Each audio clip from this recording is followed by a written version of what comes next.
Hello again and welcome to Galactic Wisdom. Today we're going to look at alien evolution. Where do aliens come from?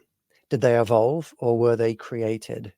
Why do so many species of alien look humanoid? Did aliens put us on this planet? Are we alien? These are some of the questions that I'm going to be addressing today. Now, for those of you who don't know me, I have a bunch of alien friends. I've spent my entire life reaching out to these beings in peace, telepathically.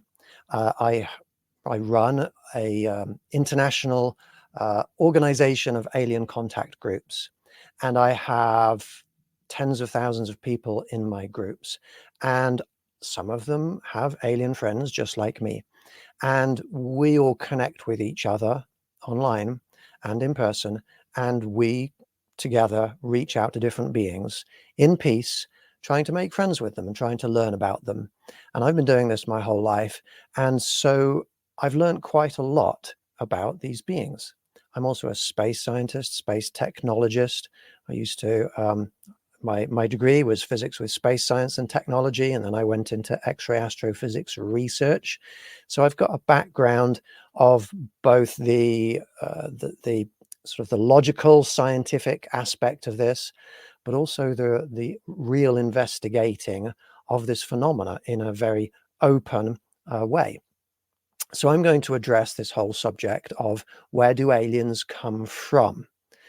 And, you know, 2 weeks ago, my show was about where do we come from? How was the universe created, or how did it form? How did humans form? How did the Earth form? And that was a very well received show. And so I'm going to basically recap a little bit on that show and then continue on from there, from where I got to. There's always more that I would like to say than I have time to say in these shows. So I'm just going to drop backwards a little bit and recap on some of the things that we looked at in that show. This is an image from the James Webb Space Telescope, and this image is detecting light that left the sources of light so long ago that the light has been traveling through our universe for approximately 13 billion years. When we look into space, the further away we look, the further back in time we are seeing. And 2 weeks ago, we looked at the Big Bang, where the universe came from. And we saw that we can see that far back in time, that we can actually see the afterglow of the Big Bang. But it wasn't for another 8 or 9 billion years before our planet formed. Our planet formed about 4.6 billion years ago. That's when our solar system formed. And our planet started off looking a little bit like this. This is the Hadean eon, one of 4 eons on this planet. And there was a lot of heat on our planet, and in our planet at that time, it was very, very hot. It was something like 400 degrees Celsius. It was not a happy place to be or to visit, and it was a carbon dioxide atmosphere. Eventually, the Earth cooled down a lot, and then we come into the late Hadean eon here.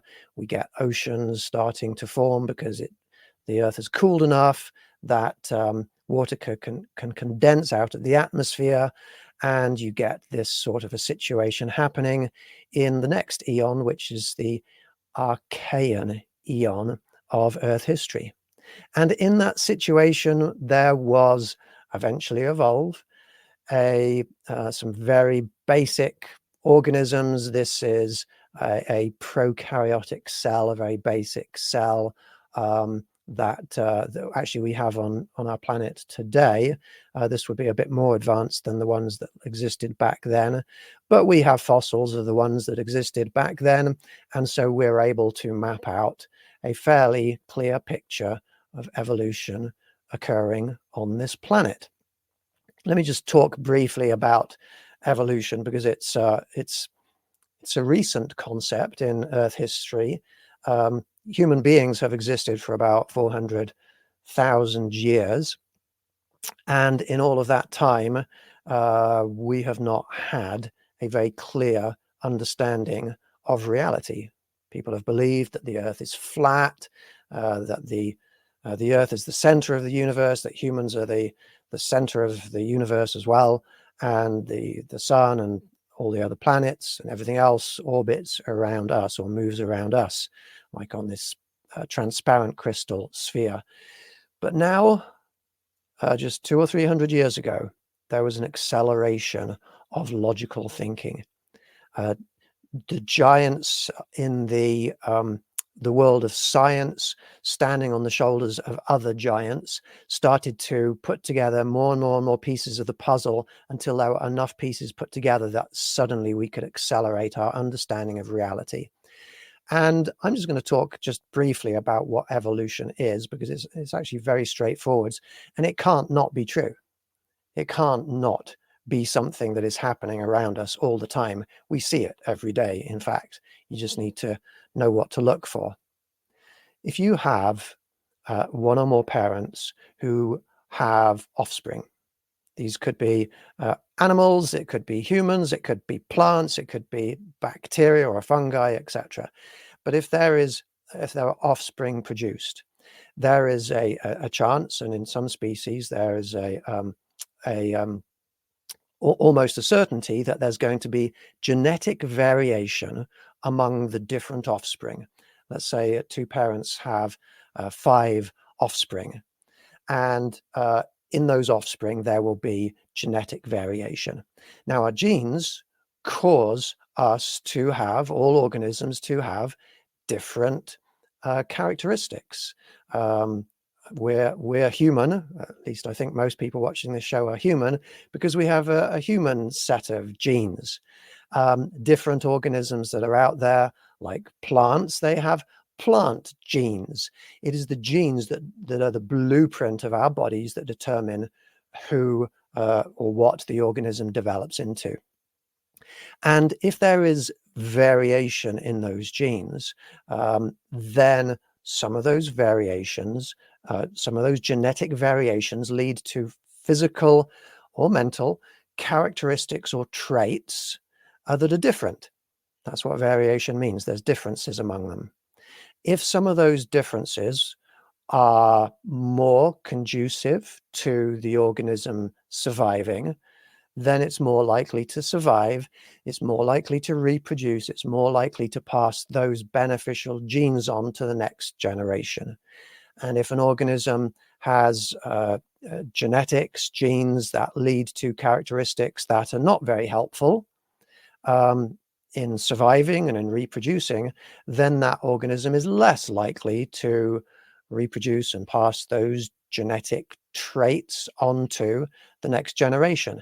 In this way, a species naturally develops stronger and better genes and traits that help them to survive. This is something that does happen. We observe it happening all around us every day. If you're a scientist, at least, if you know what to look for. And it's happening to humans, and it's happened to all organisms throughout terrestrial history. It's something that can't not happen, given the fact that we have genes and that we have variation and that we reproduce. Evolution is not a theory. Evolution is a fact. And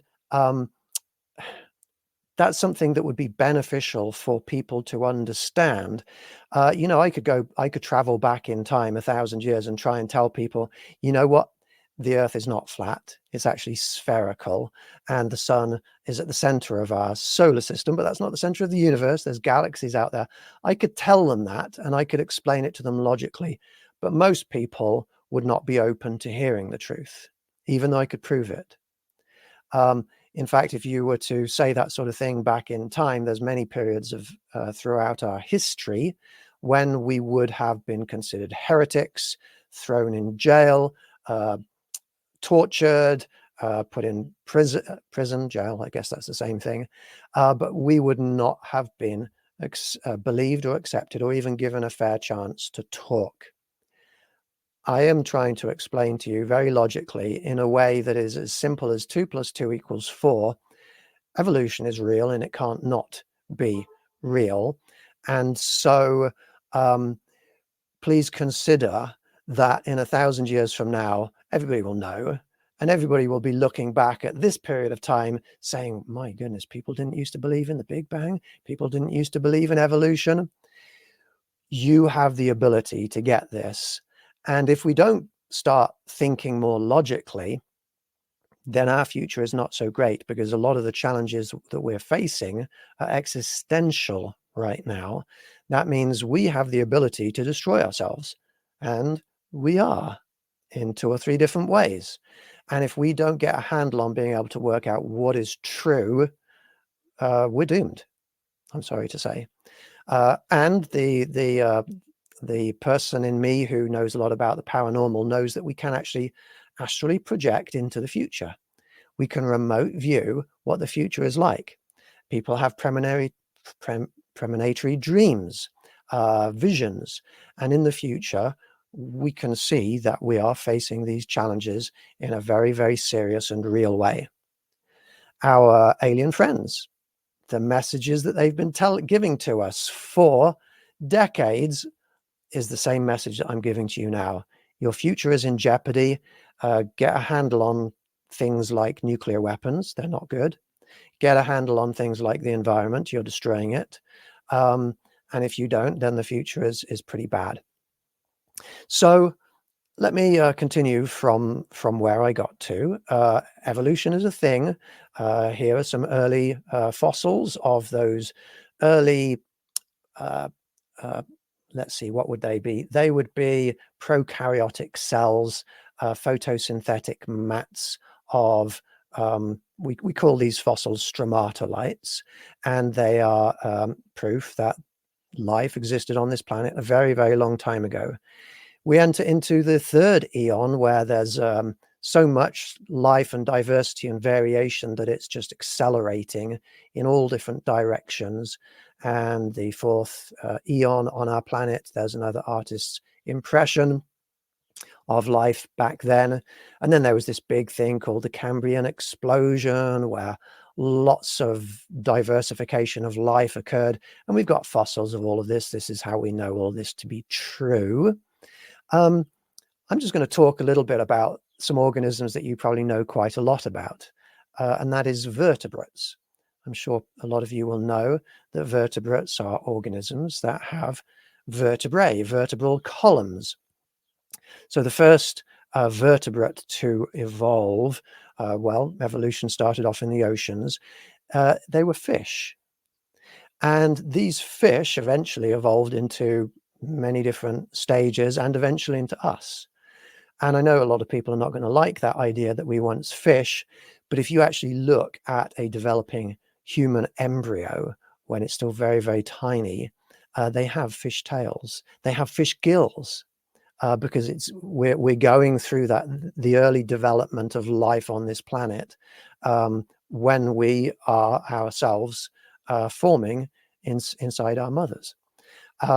And so these fish existed, and yeah, they're swimming around in the oceans. And there were 2 big concerns for all organisms, but in this case, fish.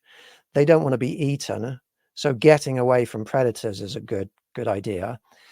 And they themselves, they want to eat, so they want to be in places where there's lots of food. And you've probably seen in the world today, there are fish that come close to the surface of the ocean. They come close to the shoreline, and some of these fish, millions of years ago, figured out that at the shoreline, there were fewer predators there at that time, and there was also food on the shoreline in the sand in the way of algae and things, and little smaller organisms that they could eat.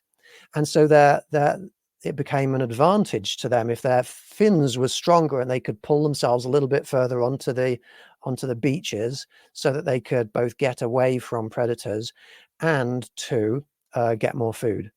And that continued. Evolution continued. Increasing strength in the fins continued because it was an evolutionary advantage. And they ended up being able to pull themselves like mud skippers onto the shoreline and even do clever things like recycling water over their heads because of using surface tension of water and stuff like that, so they could stay out of water a little bit longer. Millions of years of this sort of evolution resulted in amphibians, and the step between fish and amphibians is very close. But amphibians, which we have some of those amphibians, some of the descendants of those early amphibians still alive on this planet today, they have to go back to the water just like the fish. The fish laid their eggs in water because their eggs were didn't have shells, and they would lay them in the water so they didn't dry out. Amphibians, even though they evolved to come out of the water, they couldn't just lay their eggs on the land, otherwise the eggs would dry out. As they had to go back to the water, and in fact they had to go back to the water also because their skin is not waterproof and they would dry out if they stayed on land. So that's sort of like a half step out of water. But eventually natural variation leads to traits that are more advantageous for them, and these amphibians developed skin that was waterproof. They evolved into reptiles, and these reptiles had an advantage because not only did their skin evolve into being waterproof, but there was a leathery shell around their eggs that developed, meaning they didn't have to go back to the water to lay their eggs. They could come up onto land even further and stay on land and even go into extremely hot places. This is an evolutionary advantage. They can escape their predators, and they can find more prey, more beings out there to consume. This is how evolution works, and we had that natural progression. Now, mammals evolved next. Where did mammals evolve? A lot of people are confused about where mammals came from. Well, if you look at shrew-like objects and then you look at something like a salamander, there's not a huge amount of difference. We didn't evolve from we didn't evolve from reptiles, we evolved from amphibians. Some of the amphibians started to develop the ability to grow hair, fur, and that helped us to exist in colder conditions. We became warm-blooded in a few different ways, something to do with the ability to burn certain types of fat cells in our bodies to keep ourselves warmer. You see, amphibians and reptiles, when it gets cold outside, their whole body temperature drops down, and they become sluggish and they can't move as well, they slow down. Mammals had the ability to keep their temperatures at the same temperature. For humans, 37 degrees Celsius. And that was a big advantage. And of course, the reason why mammals are called mammals is because of mammary glands being able to provide milk for young. And that was a big advantage because instead of the parents having to go off and get food and bring it back to their babies, the mother could just give the baby food or the offspring food wherever they were. So this is sort of the natural progression of evolution that happened on this planet. Birds ended up evolving from reptiles.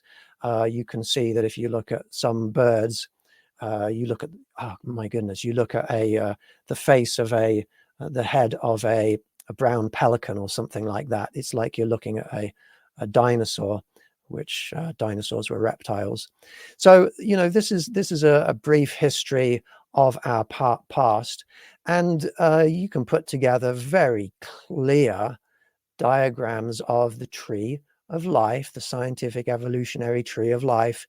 You probably can't make out any of those organisms, but it shows the natural development, the evolutionary path backed up by genetics and fossils of life on this planet.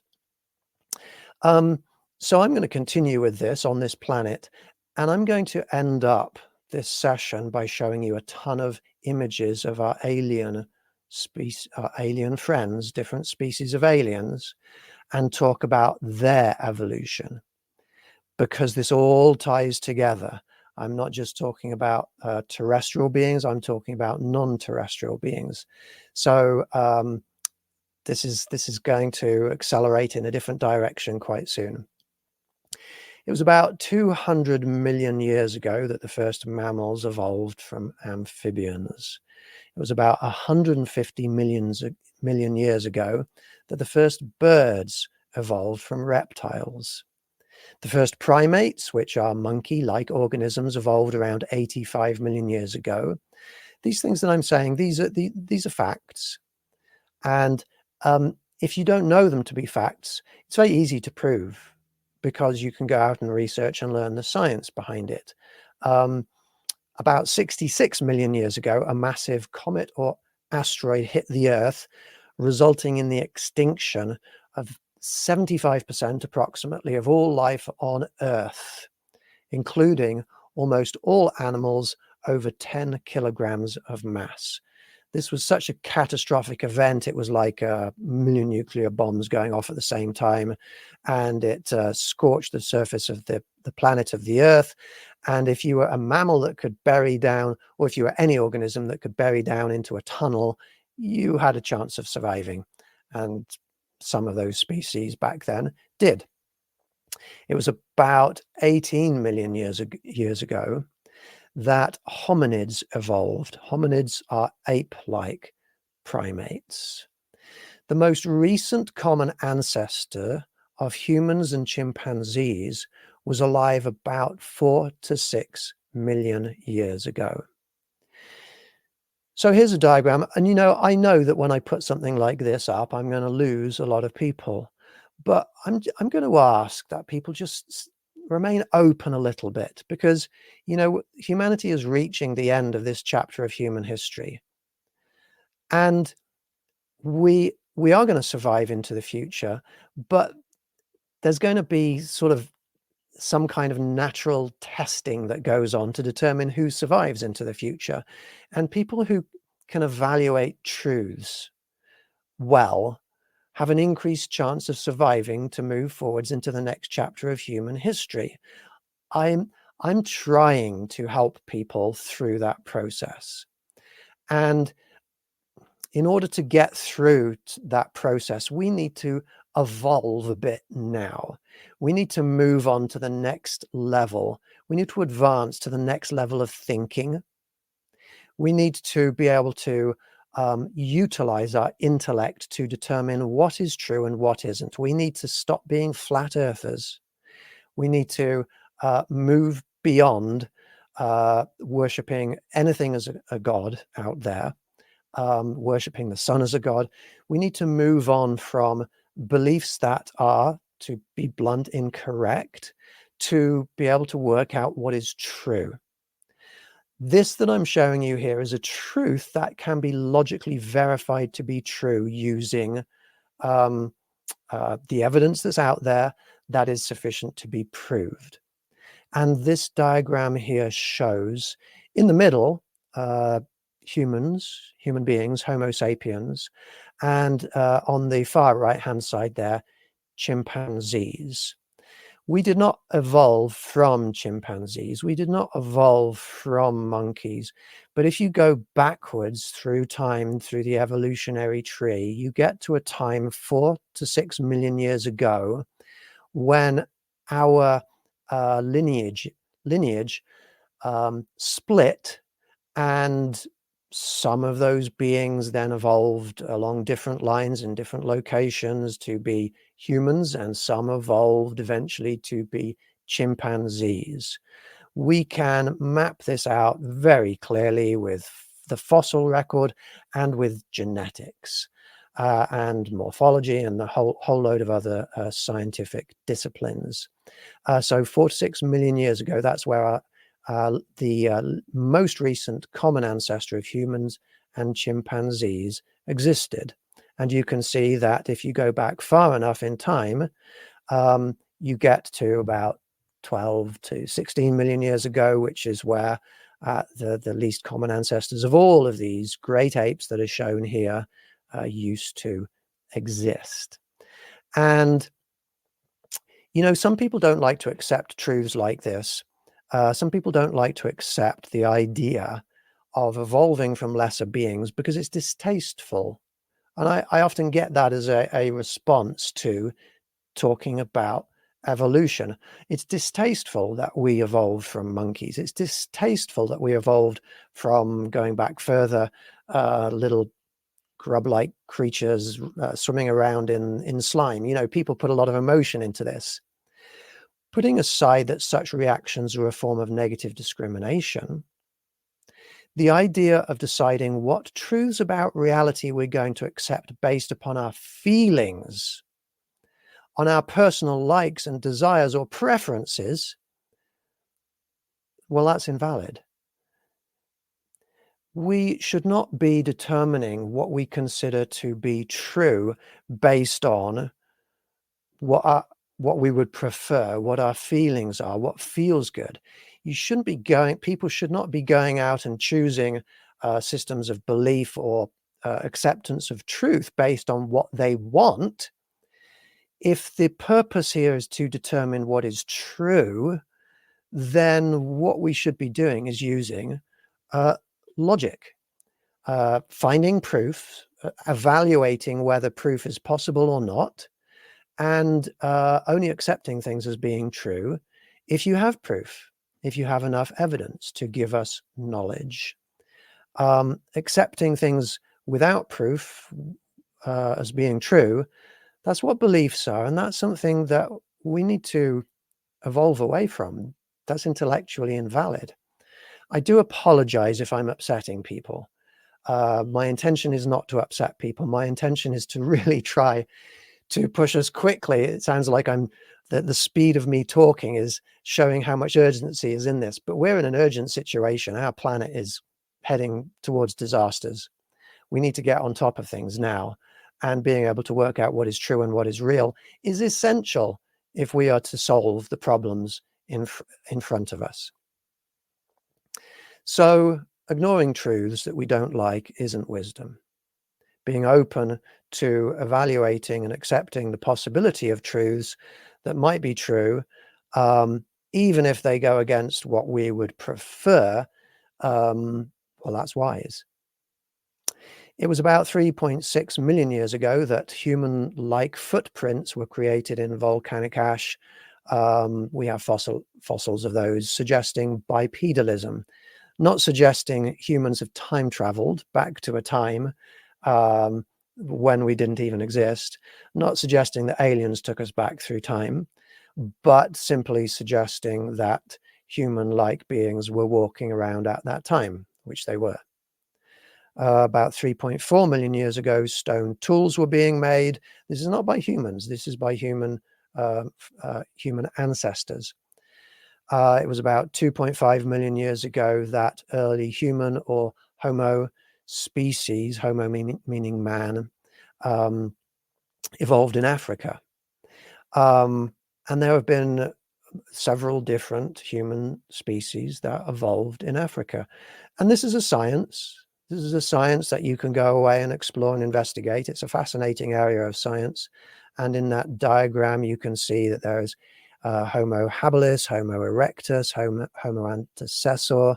All the way up at the top, we have Homo sapiens, which incidentally is a mixture of a few different species. You can actually go and get your DNA tested and see how much Neanderthal DNA is in you and how much Denisovan DNA is in you. I've had that done.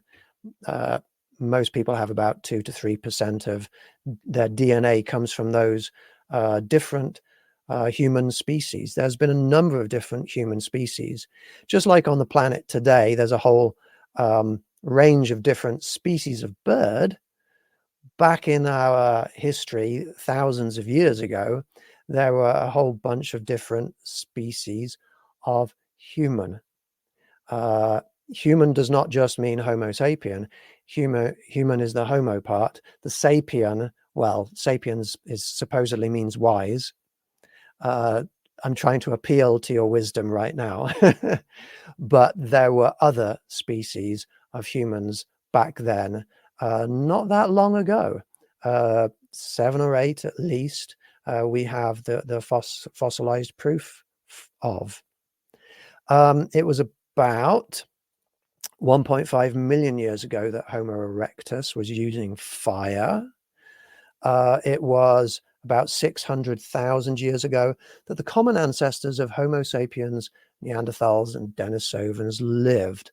And here's an image that zooms in a little bit closer on our recent history. Well, this is going back 600,000 years. And you can zoom in on this closer and closer and closer and get more and more and more scientific detail. It's extraordinary just how much scientific detail there is on all of this. And so here's a controversial image for people. This is a fairly good representation for different human species that used to exist. And I know that some people are going to find that to be a little bit repulsive in some ways, but reality is reality, and the sooner we can accept it, the sooner we can move on and evolve to our next level in intellect and spirituality. So let's see. The reason why I'm telling you all of this is because a lot of people have a lot of different beliefs about where humans came from. We don't need to believe anymore on that subject. We can answer that question, where do human beings come from? We can answer it with knowledge, with facts, with proof right now. Humans evolved on this planet. Undeniably. There are some people that think humans were put here by aliens. Nope, that's not right. I apologize, but when you prove something that is contrary to a different belief, then you disprove that contrary belief. But there are some weird things going on, some weird questions that we have to ask, and that is, why then, when we look at something like this, why then does that look very, very similar to being human? Why does that being look humanoid? I'm going to be showing you in the next 20 minutes a lot of images of aliens, of advanced non-human entities. And they've been drawn by a lot of people. I've drawn some of these images. I am going to call out, give a shout out to a couple of people who have provided more images than other people.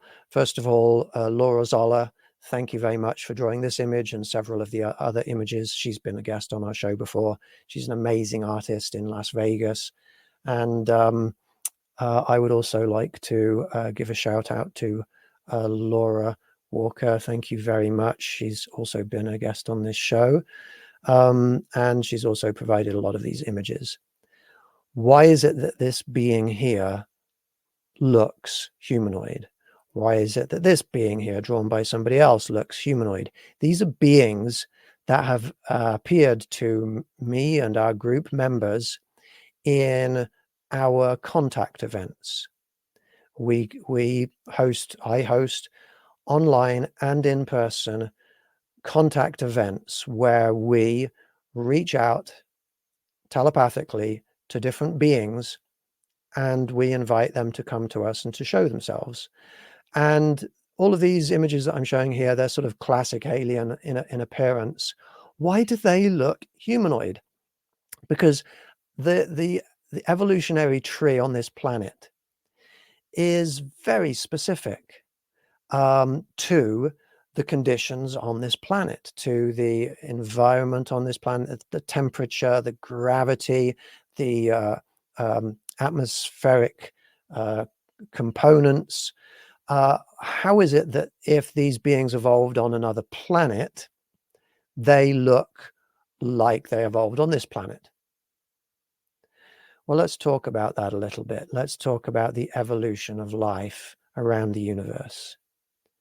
This image here represents the universe, and it's obviously a bit crude, a little bit simplified. But if you imagine that the universe is the big circle and the black circles are different bodies around the universe, different locations where different organisms evolve. You know, the universe is a very, very, very, very, very, very, very big place, as we've seen. Each one of these little specks or smudges of light is not just a star, it's a galaxy with hundreds of billions of stars in it. And each of those, many of those stars, most of those stars would have several planets around them at least, and hundreds of dwarf planets and asteroids and other things. Life has to be prevalent and pervasive throughout the whole universe. The universe is teeming with different forms of life. But there's only one Earth. There's only one terrestrial evolutionary tree of life. The life on other planets is different, and it evolved differently. The picture we get of life evolving around the universe is that on each of the planets, each of the places where life evolves, you get a different tree of life. Now, what does different look like? Well, it's almost certainly not going to be male and female in the way that many of our organisms on this planet have evolved to be. You're not going to get the same vertebrate classes. You're not going to get fish, amphibians, reptiles. It always cracks me up when in science fiction people land on another planet and then they see a Zontarian spider or I don't know, I'm trying to make up planet names, a Vulcan fish. You just don't get the same evolutionary classes, kingdom, phylum, class, order, family, genus, species. None of those are the same on other planets in the universe. You get different trees of life. But let me tell you what happens on other planets. Life evolves and evolves and evolves until you get to the intelligence of beings like humans, to the intelligence that is equivalent to our intelligence. We have just decades ago got to the intelligence where we were able to figure out DNA. And we have since been able to figure out genetic engineering. And we do genetic engineering today on our planet. We take different plant species and we edit them together. We genetically edit them together, splice them together to form new species. We genetically modify. We genetically modify plants and we genetically modify animals. We've been doing this in some way through selective breeding for, well, thousands of years, but now we're doing it by getting into the DNA itself. We're doing things, and I say we, not me personally, probably not you personally, but scientists out there, some scientists out there for companies usually are doing things like genetically modifying cows to produce milk that contains medications or proteins that they can then harvest and utilize for a profit. Now, that might sound a little bit horrific to some people, and it makes me squirm a little bit. But when any organism, when any species anywhere in the universe get sufficiently advanced that they can genetically engineer, then you can start taking little bits of different organisms and creating new life. And I'm showing on this image now a new type of life, a life that is outside of evolutionary trees, and it now becomes filaments of life that are genetically engineered from different species on your planet. That's where we've just got to, and over the next few hundreds of years, those humans who survive, if they maintain this technology, they are going to be doing that. We've already started, and we're going to continue. Now, human beings, you know, in some ways not so smart. We're destroying ourselves with nuclear weapons and with climate change and other ways. We don't stand as a particularly high chance of making it through in relation to other species that are out there. Imagine that there are species out there that are billions of years more evolutionarily advanced than we are, and they've been genetically engineering, or whatever the equivalent is, on their planet, because genes might not be what they have, but they certainly would be able to utilize the fundamental building components, and they have been creating genetically engineered beings outside, beyond their trees of life. This is what the universe looks like. What happens when a species gets advanced enough that they can travel vast distances through space, either extra-dimensionally or through some kind of technology we don't understand yet, or spiritually even? And they can travel from millions of light years away to Earth or any of the other planets out there with life. They discover these planets. These planets are inhospitable to them. The Earth is a certain way, and our species and terrestrial DNA has evolved over billions of years to be able to be well adapted for this environment, but not extraterrestrial species. They might come from a planet with half the gravity, in which case they would just simply get crushed and die if they stepped foot on our planet.